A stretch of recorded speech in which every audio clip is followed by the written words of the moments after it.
Halo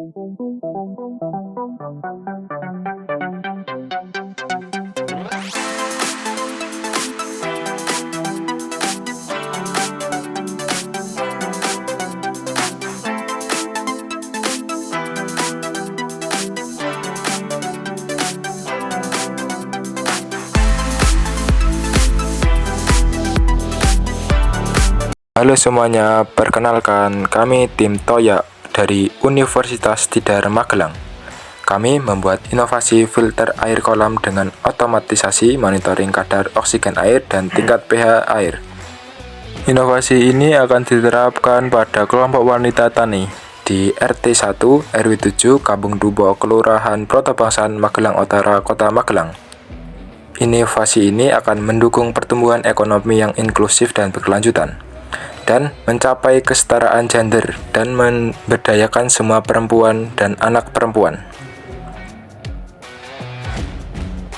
Pada tahap pertama InnoVillage ini, kegiatan yang sudah kami lakukan yaitu: yang pertama, koordinasi dengan dosen pembimbing. Dalam diskusi tersebut, mendiskusikan mengenai logbook dan progres capaian dalam tahap pertama ini. Kami juga menjelaskan kendala yang kami alami dalam proses perancangan alat.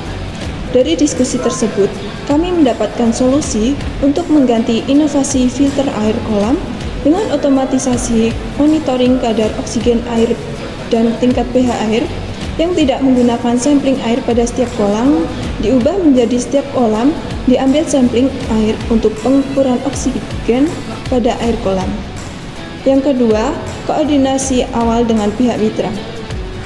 Dalam diskusi dengan pihak mitra, kami menentukan spesifikasi teknis, menetapkan langkah strategis yang akan diambil selama proses alat monitoring.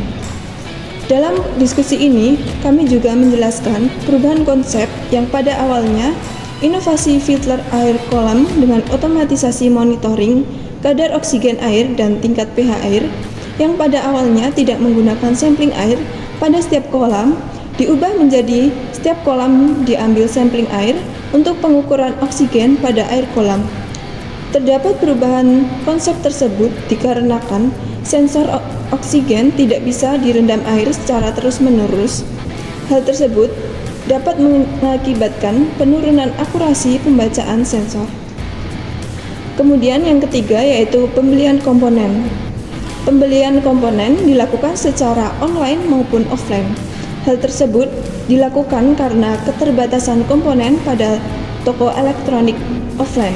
Kemudian, dalam pembelian komponen, tim Toya juga memperhatikan originalnya atau tidak komponen tersebut, karena hasil dari alat yang dibuat akan mempengaruhi kualitas akhirnya. Yang ketiga yaitu pembuatan rangkaian kendali dan pembuatan layout rangkaian kendali. Dalam proses pembuatan rangkaian, disesuaikan dengan penambahan beberapa komponen baru.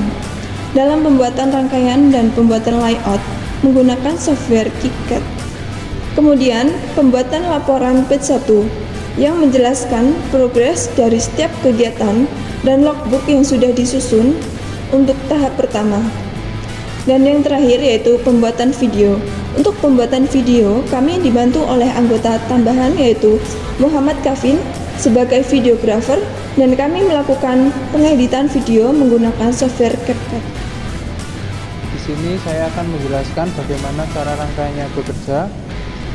Kami menggunakan controller ESP32 sebagai microcontroller untuk mengendalikan sistem, kemudian SIM800L sebagai modem GSM untuk mengirimkan data.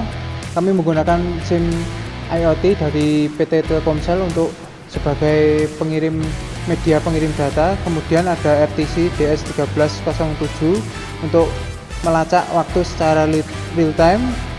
Di sini kami menggunakan 4 buah sensor, yaitu 3 buah sensor pH dan sebuah sensor dissolved oksigen.